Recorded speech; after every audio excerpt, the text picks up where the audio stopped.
이제 두 번째 시간으로 은혜의 샘 감사, 바로 감사의 샘, 내 영혼이 샘이 되어서 무엇인가 흘러나와야 된다면 감사의 샘이 되었으면 좋겠다라는 마음으로 함께 말씀을 나누고자 합니다. 저도 최근에 한 1년 정도 전부터는 제가 살을 좀 빼려고 애를 쓰고 있습니다. 그래도 감사한 것은 한 1년 전에 비해서 조금은 유지는 좀 되고 있는 것 같아요. 맞죠? 예, 맞습니다. 이유는 아시죠? 왜요? 아니에요. 자전거 잘 타려고, 예쁜 옷 입으려고요. 사실입니다. 살 빼는 것보다도 더 중요한 게 있어요. 뺀 살을 유지하는 거, 그죠? 유지하는 게 중요합니다. 누군가의 만남의 시간을 가지는 거 중요합니다. 더 중요한 게 있죠? 만남을 유지하는 거 얼마나 중요한지 모릅니다. 사업장을 여는 것도 중요하지만 여는 것보다도 더 중요한 거 있죠? 잘 만들어가는 거, 유지하는 거 중요하죠. 자녀를 놓는 것도 중요합니다. 더 중요한 게 있죠. 뭐죠? 그건 너무 어려워요, 그죠? 네, 아마 잘 키우신 분들은 여러분 축하드립니다. 정말 이게 얼마나 어려운 일인지 몰라요. 세상에 가장 어려운 일 아닙니까? 신자가 되는 것 정말 하나님 크신 은혜와 하나님의 도우심이 아니면 신자가 어떻게 됩니까? 믿음의 삶을 어떻게 살 수 있습니까? 근데 이보다도 또 더 어려운 게 있어요. 믿음으로 잘 살아가는 것, 더 성숙한 믿음의 삶을 살아가는 게 얼마나 중요한지 모릅니다. 이 연못 보셨어요? 사진 하나 볼까요? 황지 연못, 태백에 있는 낙동강의 수원지죠. 이 작은 연못 하나가 하루에 5,000톤의 물을 뽑아내고 있죠. 물이 그냥 자연스럽게 이게 어디서 얼마만큼 이렇게, 물론 그 태백산 그 줄기 안에 있는 물들이 막 모여가지고 솟아 나오는 거겠죠. 이게 흘러서 1,300리의 낙동강의 발원지가 된다는 게 대단하지 않습니까? 황씨, 그 욕심 많은 황씨가 처음에 이곳에 있었던 그런 내용이 있어요. 어쨌든 이 작은 연못 하나가 큰 낙동강을 이루고 엄청난 물이 솟아나는데 역사상 아직까지 한 번도 이 황지 연못이 말랐다라고 기록이 남아있던 일은 없었답니다. 아직까지 여전히 황지 연못은 마르지 않는 셈이라 그럽니다. 저는 여러분의 영혼에도 감사의 셈이 영원토록 마르지 않기를 바랍니다. 마르지 않는 그 무엇이 있다면 그게 감사했으면 좋겠어요. 여러분, 육신은 아플 수 있어요, 그렇죠? 육신은 아플 수 있어요. 그러나 육신이 아파도 여러분의 건강을 하나님께서 지켜주시고 책임져 주셔서 여러분의 입술 가운데, 마음 가운데 감사는 끊어지지 않기를 바랍니다. 여러분, 오늘 여전히 우리의 사업장이 잘 되면 좋겠지만 어제보다 오늘 사업이 조금 안 될 수가 있어요. 그러나 여러분, 여전히 여러분의 사업장에 하나님께서 주시는 감사의 샘이 넘쳐나기를 바랍니다. 여러분의 가정도 마찬가지입니다. 우리의 삶에는 이렇게 끊어지지 않는, 마르지 않는 삶을 살아가는 것이 얼마나 좋을까요? 오늘의 본문의 말씀은 다윗이 노년기에 썼다라고 하는 그렇게 알려져 있는 시입니다. 노년기에 다윗이 쓴 시 103편, 시편 103편의 이야기입니다. 다윗 한번 생각해 볼까요? 어렸을 때에 인정받기도 했지만 그렇다고 다 인정받는 것은 아니었습니다. 다윗은 어렸을 때에 형들은 블레셋과 전쟁하기 위하여 다 전쟁터 나갔지만 이 다윗은 형들의 전쟁터에 도시락 싸들고 도시락 배달했던 사람입니다. 야, 너는 무슨 전쟁이냐? 너는 그냥 도시락이나 배달해라. 그게 바로 다윗이었습니다. 물론 그는 초원에서 양을 지키기 위하여 용맹스러웠지만 그러나 또 이면에서 돌아보면 때때로는 형들의 전쟁에 동참하기 어려울 정도로 어쩌면 좀 연약하기도 하고 집돌이의 삶을 살아가야 했던 것이 어쩌면 다윗이 아니었을까라고 생각해 봅니다. 그가 성장합니다. 장성하였을 때에 여러분, 이 사울을 위하여 최선을 다했고 왕을 위하여 정말 최선을 다했지만 사울 왕은 너무 꼴보기 싫었던 게 바로 이 다윗이었습니다. 그래서 내가 어떻게 하면 저 다윗을 죽여버릴까? 사람들이 당신 자신 사울보다도 내 밑에 있는 다윗을 인정할 때마다 너무너무 화가 나가지고 다윗을 죽이려고, 그래서 다윗이 도망갈 때는 어떻게 도망갔습니까? 여러분, 침을 흘리면서 미친 척하면서, 침을 질질 흘려가면서 미친 척하면서 대문을 긁으면서 내가 미친 사람이라고 생명부지하기 위하여, 그게 다윗이었단 말입니다. 그것으로 끝입니까? 아닙니다. 여러분, 그가 왕이 되었을 때는 어떻습니까? 왕이 되었을 때는 그가 왕으로 잘 나라를 세워가는 것, 예, 그렇지만 또 다른 측면에서는 다른 신하들 전쟁터에 갔을 때에 밤늦은 시간에 여러분 옥상에 올라가서 거닐다가 자기의 신하였던 우리야, 자신의 장군이었던 우리아의 이 아내였던 밧세바가 목욕하고 있는 거예요. 거기에 반해가지고 범해버리고, 반해가지고 범했던 이것을 숨기기 위하여 남편이었던 우리아를 죽여버려야 되지 않습니까? 그러니까는 이 자기의 장수 아닙니까? 장군 아닙니까? 자기의 장군을 전쟁터에 보냅니다. 보내가지고 어떻게 합니까? 보낸 것으로 끝나지 않고요, 전쟁터에 보내놓고는 다른 신하들에게 몰래 빠져 도망가라 그럽니다. 우리아는 말해주지 않고. 우리아 혼자 남는 거 아니에요. 우리아 혼자 죽어버린 겁니다. 달리 말하면 다윗은 여러분 살인죄를 그렇게 지었던 것 아닙니까? 여러분 그것으로 끝납니까? 자기 아들 어떻습니까? 압살롬은 그냥 가만히 내버려둬도 자기가 왕권을 이어갈 사람임에도 불구하고 아버지를 죽이고자 칼을 들고 아버지의 신하를 데리고 반역하는 이런 그런 인생을 살아갔던 것이 바로 이 다윗이었습니다. 얼마나 힘들었으면 그 힘들었던 그 압살롬 아들이 나 자신을 너무너무 괴롭혀가지고 아버지를 죽이려고 했던 그 장면을 이렇게 표현하지 않았습니까? 시편 3편에서 보면 이렇게 표현합니다. 시편 3편 6절입니다. 시작. 천만인이 나를 애워싸 진친다 하여도 됐습니다. 무슨 말입니까? 한 명 아들 압살롬이 나를 괴롭히는 게 다윗의 마음 안에는 천만인이 나를 괴롭히는 것처럼 느껴지는 겁니다. 그렇지 않을까요? 여러분 한 명이 어떤 한 명이 여러분에게 뒤에서 뒷담화를 하고 여러분 한 명이 여러분에게 좋지 못한 이야기하면 여러분 기분이 좋아요, 나빠요? 기분이 안 좋아요? 화가 나진 않아요? 갚아야 되겠다는 생각이 들지는 않아요? 그 정도는 아니에요? 근데 사람이 그게 다름 아니라 내 아들이라고 생각해 보세요. 적어도 정상적이라면 내 아들은 그래도 내 편 들어줘야지요. 내 아들이 나를 얼마나 힘들게 하면 천만인이 애워싸 나를 진친다 하여도, 천만 명이 내 주변에 나를 공격하는 것처럼 느껴졌다, 그 말을 하고 있었던 겁니다. 그런데 오늘 본문의 말씀에 보면 전혀 그런 분위기가 아니에요. 전혀 그런 상황의 이야기가 아닌 것처럼 보여요. 2004년도에 영화 중에 시실리 2km인가요? 그런 영화가 있었어요. 이런 영화인데요, 그 영화에 보면 이런 말이 나와요. 시실리 맞죠? 시실리 2km 보면 이런 말이 나와요. 귀신의 눈보다 사람의 눈이 더 무섭다. 명대사 같아요. 실제로 귀신의 눈이 무서운 게 아니라 사람의 눈이 무섭대요. 이 내용이 어떤 내용이냐면 여차여차 해가지고 그 마을에 다이아몬드를 가지고 도망가는 어떤 사람을 찾아러 가는 그런 내용인데, 그 마을에 갔더니 어떤 소문이 있느냐면 그 마을의 학교에 귀신이 있다. 그 귀신이 처녀 귀신이다, 그런 내용이에요. 근데 그 귀신이 좀 코믹한 내용이긴 하지만 그 내용에 뭐가 나오냐면 그 여자 처녀가 왜 처녀 귀신이 되었는가에 대한 이야기. 왜 되었느냐면 그 동네에 땅을 얻기 위하여, 동네 사람들이 땅을 빼앗기 위하여 그 지역에 있는 땅을, 자기의 땅을 만들기 위하여 이 처녀를 차로 치여갖고 죽여버려요. 그리고 이 여자가 그 지역을 떠나지 못하고 처녀 귀신이 되었다, 이런 내용입니다. 그러면서 하는 이야기예요. 귀신이 눈이 무서운 것이 아니고 사람의 눈이 무섭다. 다윗의 마음도 그런 마음 아니었을까요? 사람이 무섭다. 사람이 진짜 무서운 건 사람이다. 귀신이 무서운 게 아니라 사람이 무섭다.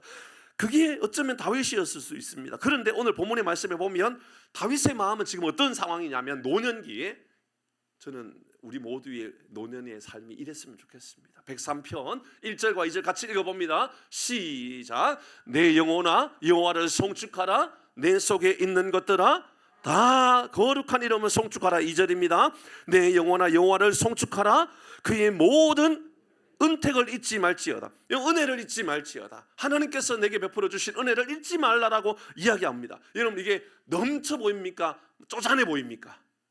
넘쳐 보이지 않습니까? 여러분 그런데 다윗이 내 영혼을 향하여 명령합니다. 왕이기 때문에 그렇겠죠. 왕인 나 자신이 나를 향하여 내 영혼아 여호와를 송축하라. 내 영혼아 여호와의 은혜를 잊지 말라라고 명령하면서 선포하고 또 선포하고 있습니다. 산전수전 공준전까지도 다 경험했던 다윗이 이렇게 노년기에 이런 넘치는 감사가 내 삶에 임하였다라고 말하는 이유가 뭘까요? 왜 이런 삶을 그가 말할 수 있었던 걸까요? 바로 1절과 2절에 나오는 이 단어 때문 아닐까요? 내 영혼아라고 하는 영혼의 복에 대한 그러한 마음들이 다윗 안에 있었던 것 아닐까요? 송축하라. 근데 이 송축하라 이 말씀에 보면 바라크라고 하는 복에 대한 이야기를 담고 있어요.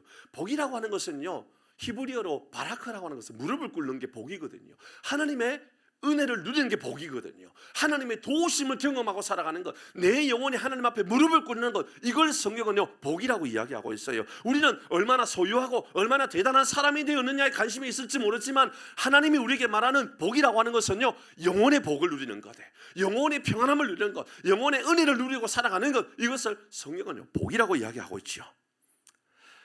다윗은요 감사의 근원이 바로 영혼의 복에 있었다라고, 그래서 내 영혼을 구원해 주셨다라고 그렇게 이야기하고 있었던 거예요.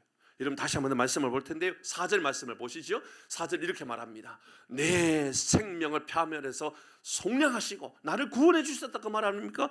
3절 읽어주시죠. 3절 그가 내 모든 죄악을 사시며 내 영혼 내 삶을 돌아보니까 내 죄를 사해 주시고 내 모든 영혼을 고쳐 주시고 내 모든 죄들을 속량해 주시고 그 삶을 알았다라는 거죠. 10절 말씀입니다. 그 뒤에 읽지 않았던 말씀 10절입니다. 같이 한번 읽어봅니다. 시작.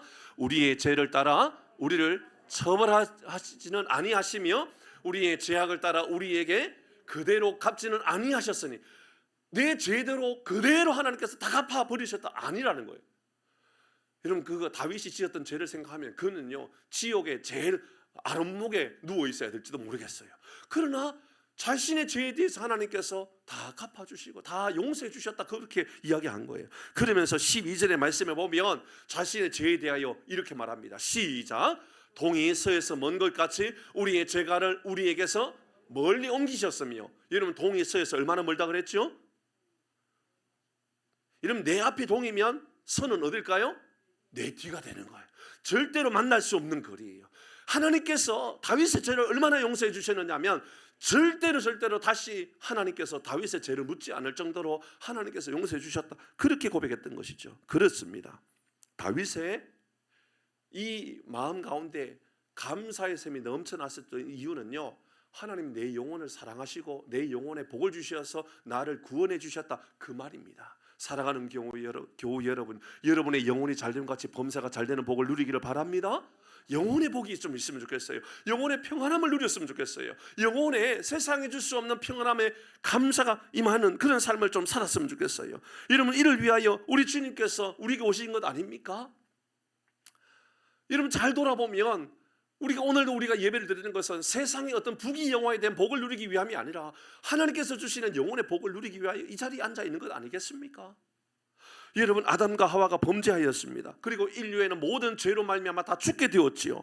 그런데 아담의 지었던 죄, 하와가 지었던 이 죄를 그들의 죄라고 이야기할 수 없는 것이, 우리도 다 그 죄에 여러분 범한 그 죄인이라는 것입니다. 로마서 5장 12절의 말씀에 보면 그러므로 한 사람으로 말미암아 죄가 세상에 들어오고 아담으로 말미암아 죄가 들어왔지요. 이로 말미암아 사망이 들어왔어요. 우리가 죄의 사람이 되었던 겁니다. 이와 같이 모든 사람이 죄를 지었으므로 사망이 모든 사람에 이르게 되었다. 그렇습니다. 우리가 사망에 이르게 된 이유는, 죽게 되었던 원래 본 이유는요 죄로 말미암는 거예요. 죄로 말미암. 근데 그 죄가 죄로 끝나지 않았지요. 이 죄를 우리 주님께서 사해 주신 겁니다. 우리가 너무너무 잘 알고 있는 요한복음 3장 16절이 이렇게 잘 설명해 주고 있지 않습니까? 모두가 다 알고 있는 것이고 다 외우고 있는 말씀 아닙니까? 같이 한번 읽어봅니다. 시작. 하나님이 세상을 이처럼 사랑하사 독생자를 주셨으니 이는 그를 믿는 자마다 멸망하지 않고 영생을 얻게 하려 하심이라. 아멘. 전에는요 하나님은 무서웠어요, 두려웠어요. 그런데 예수님을 알고 나서 우리는 이렇게 알게 되는 겁니다. 예수님을 믿기만 하면 이제 멸망하지 않고 영생을 얻게 한다. 너무 단순하죠. 믿기만 하면, 예수님을 믿기만 하면 멸망하지 않고 영생을 얻게 한다. 이런 우리는 너무너무 쉽고 너무너무 단순한 이러한 이론이라고 말할 수 있지만 여기 안에 담겨져 있는 내용은요 얼마나 무거운 내용인지 몰라요. 얼마나 깊이 있는 내용인지 몰라요. 얼마나 세상에 이보다도 더 큰 이런 그러한 내용인지 몰라요. 그게 뭐죠? 예수님이 나의 모든 죄를 위하여 죽으셨다라는 거죠. 왜요? 우리의 영혼을 사랑하셨어요. 영원한 생명의 사람으로 우리를 만드시기 위하여 그렇게 하셨다라는 겁니다. 우리를 당신의 사랑하는 자녀로 삼기 위해서 그랬다라는 거죠. 세상에요, 기쁨은 세 가지가 있다 그래요. 크게 보면 기쁨이 세 가지래요. 이런 기쁨이랍니다. 첫 번째는 어떤 기쁨이냐면 소유의 기쁨이랍니다. 사람들은 대부분 이 소유의 기쁨을 위하여 살아가는 경우가 많아요. 두 번째는요, 체험과 성취의 기쁨이랍니다. 무엇을 소유하고 무엇을 성취하고 꿈을 이루고 이런 그렇게 살아가는 기쁨을 큰 기쁨이라고 이야기한답니다. 근데 세 번째는요, 존재의 기쁨이에요. 이 존재의 기쁨은요, 영원한 기쁨을 말해요. 이러면 소유의 기쁨은요, 어느 한순간 다 사라질 기쁨입니다. 잠시 잠깐이면 사라질 기쁨이에요. 체험, 성취의 기쁨도요, 영원한 기쁨이 아니에요. 근데 존재의 기쁨은 영원한 기쁨이거든요. 하나님은 우리를요, 얼마나 사랑하셨으면 당신의 아들 예수 그리스도를 우리에게 보내심으로 말미암아 우리를 이제 하나님의 영원한 자녀로 삼아 주셨던 우리의 존재를 이제 하나님의 자녀로 삼아 주셨다, 그 말입니다. 한국인이 제일 좋아하는 시가 뭐라 그랬죠? 한국인이 제일 좋아하는 시가 뭘까요? 저는 김소월의 진달래꽃이 아닐까라고 생각했어요. 정답이에요. 맞아요. 진달래꽃이 1등이에요. 제가 왜 이걸 잘 알고 있느냐면 김소월의 본명이 뭔지 알죠? 김소월의 본명은 김정식이에요. 그래서 저는 김소월을 너무 좋아해요. 제 이름하고 똑같잖아요. 그래서 너무 좋아해요. 여러분, 2위가 윤동주의 서시고요. 3위가 김춘수의 꽃. 이게 3위래요. 우리나라 사람이 제일 좋아하는. 그런데 시인들이 좋아하는 시인들이 애송하는 시 1위가 뭐냐? 김춘수의 꽃이래요. 꽃. 그 꽃이 주는 의미는 존재의 기쁨이, 존재의 기쁨. 시는 이런 내용을 담고 있죠. 한번 띄워주시지요. 내용의 전체는 아니에요. 중간에 있는 내용이에요. 내가 그의 이름을 불러 주었을 때 그는 나에게로 와서 무엇이 되었다? 꽃이 되었다. 그전에는 그냥 뭐 이게 뭐 풀이겠죠. 그냥 풀이죠. 어떤 사람이요, 패러디를 했는데 이렇게 표현을 했더라고요. 아이가 나를 엄마라고 부를 때에 비로소 나는 엄마가 되었다. 멋있죠? 예, 그렇습니다. 사람은요, 존재의 기쁨을 가장 큰 기쁨으로 여긴답니다. 내가 누구가 되었을 때, 내가 누구라고 말할 때 가장 기뻐한답니다. 제가 최근에 읽었던 재밌는 책이 있는데요, 내용은 이런 내용입니다. 이곳에 해당되시는 분이 계셔가지고 아마 귀가 잘 들어오지 않을까 싶은데요, 짜장면과 짬뽕 이야기입니다. 책 내용은 짜장면과 짬뽕 이야기입니다. 이곳에 짜장면과 짬뽕 집 주인이 여기 계시거든요. 여러분, 혹시나 중국집을 갈 때 짜장면 먹으러 가자, 짬뽕 먹으러 가자 중에 뭘 말하죠? 짜장면 먹으러 가자를 많이 하잖아요. 가가지고 짜장면 먹을 것인가, 짬뽕 먹을 것인가, 볶음밥을 먹을 것인가는 다 달라요. 그런데 중국집 갈 때는 어디 가자? 짜장면 먹으러 가자라고 말을 해요. 이상하죠? 10명이 가도 짜장면 먹으러 가자라고 해놓고는 짜장면 먹어요? 안 먹는 사람도 있단 말이죠.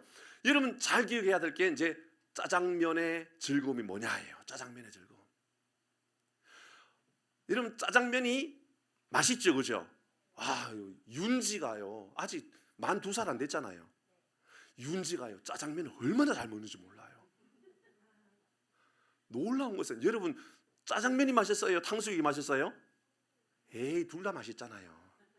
그 맛은 그 맛이고 이 맛은 이 맛이지요. 짜장면집 사장님 무엇이 제일 맛있어요? 다 맛있어요. 예, 저분이 사장님입니다. 다 맛있어요. 저분이 상하이웍, 하남에서 제일 맛있는 중국집 가보세요. 진짜입니다. 제가 먹어진 집 중에 제일 맛있어요. 다 맛있죠? 짜장면이 맛이 없을 때가 있습니다. 사장님 아세요? 짜장면이 언제 맛이 없는지? 예? 배가 부를 때 아니에요. 짜장면 배는 따로 있어요. 짜장면이 맛이 없을 때는 언제일까요? 어제 먹었을 때 아니에요. 오늘 또 먹을 수 있어요. 예? 몸이 아플 때 아니에요. 그래도 짜장면 먹을 수 있어요. 짜장면은 언제나 맛있어요.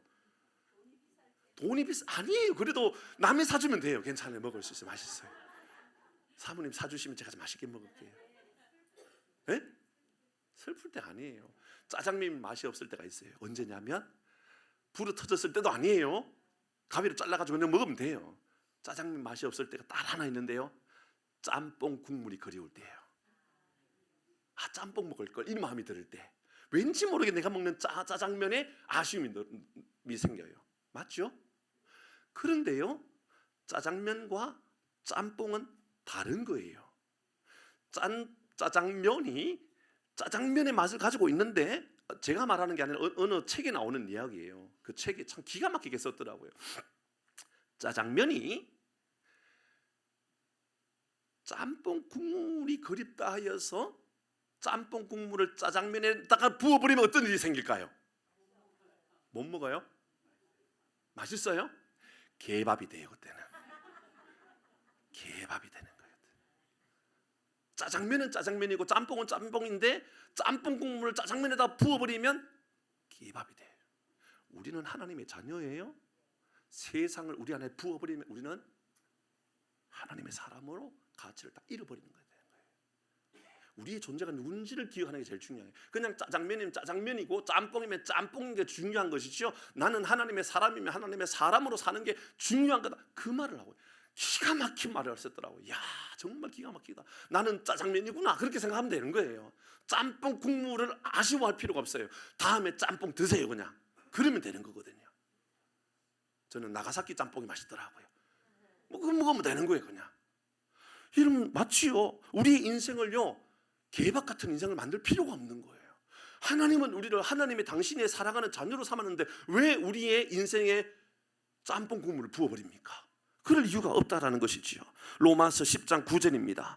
여러분, 이렇게 성경은 우리에게 알려주고 있습니다. 같이 읽습니다. 시작. 내가 만일 내 입으로 예수를 주로 시인하며 또 하나님께서 그를 죽은 자 가운데서 살리신 것을 내 마음에 믿으면, 그렇습니다. 이제 예수님을 믿기만 하면 구원을 받게 되는 겁니다. 그때부터 우리는 하나님의 자녀로 살아가는 거예요. 존재의 기쁨보다 더 큰 것은 없는 거예요. 하나님의 자녀는요, 이거보다도 더 큰 기쁨이 없어요.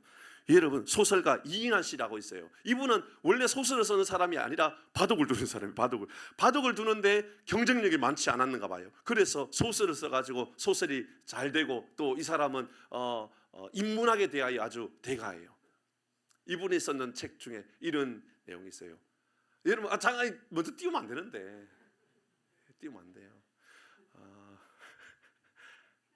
칭찬은 고래도 춤추게 한다, 맞죠? 그죠? 강조하고 있는 게 뭐죠? 칭찬은 모두를 다 움직이게 한다, 그 말이에요. 근데 이런 재미있는 책을 썼어요. 고래여 춤추지 말라, 이렇게 썼어요. 고래여 춤추지 말라. 왜냐? 너는 고래다. 대양의 큰, 세상의 가장 큰 동물, 너는 세상에 이루 헤아릴 수 없을 만큼 아름답다. 그런데 칭찬에 묶여서 춤을 추게 되는 노예가 되지 말라, 이렇게 썼어요. 와, 기가 막힌 생각을 가졌더라고요. 이인환 씨 대단하더라고요. 맞습니다. 여러분, 세상의 즐거움에 눈이 돌아가가지고요, 세상에 춤추고 살아갈 필요가 없다. 저는 이 말을 하고 싶은 거예요. 우리는 그냥 그리스도인인 거예요. 여러분, 우리가 가난해도 그리스도인이요, 병들어도 그리스도인이요, 연약해도 그리스도인이요, 세상 사람들 욕해도 그리스도인이요, 여러분, 우리가 좀 부족해도 그리스도인이요, 우리가 조금 가난하고 어렵게 살아도 그리스도인이요, 그리스도인으로 살아가면 되는 거예요. 우리가 누구냐가 더 중요한 것이지 우리가 지금 무엇을 소유하고 어떻게 우리가 살아가고 있는, 이런 그게 중요한 게 아니라는 거죠.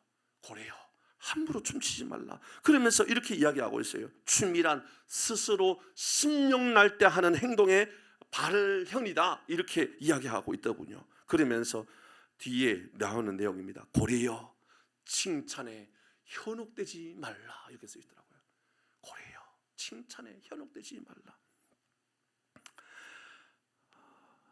하나님은 우리에게 우리 그리스도인이 가져야 될 기쁨이 있다라는 거죠. 그게 뭐냐예요. 존재의 기쁨이에요. 하나님의 자녀의 기쁨이에요. 세상의 기쁨에 빠져서 우리의 존재, 하나님의 자녀라고 하는 이 기쁨을 잃어버리고 살아가면 안 된다라고 하는 것, 영혼의 구원의 기쁨, 그 존재의 기쁨을 잃어버리고 살아가는 것만큼 안타까운 게 없다라는 것을 말하는 겁니다. 이사야서 43장 1절 2절의 말씀을 보면 이렇게 말합니다. 같이 읽어봅니다. 시작. 야곱아, 너를 창조하신 여호와께서 지금 말씀하시느니라. 이스라엘아, 너를 지으신 이가 말씀하시느니라. 너는 두려워하지 말라. 내가 너를 구속하였고 내가 너를 세명하여 불렀나니 너는 내 것이라. 2절입니다. 내가 물 가운데 지날 때에 내가 너와 함께 할 것이라. 강을 건널 때에 강이 너를 침몰치 못할 것이며 내가 불 가운데 지날 때에 타지 아니할 것이요 불꽃이 너를 사르지도 못하리라. 여러분, 우리가 존재의 소중함을 깨닫고 존재의 기쁨을 깨닫고 살아가면 하나님께서 우리에게 어떤 상황 속에서도 지켜주신다 약속해 주고 있습니다. 이 기쁨, 이 존재의 기쁨을 누리는 복이 우리 가운데 있기를 바랍니다. 그래서 4절에 이렇게 결론을 내립니다. 시작.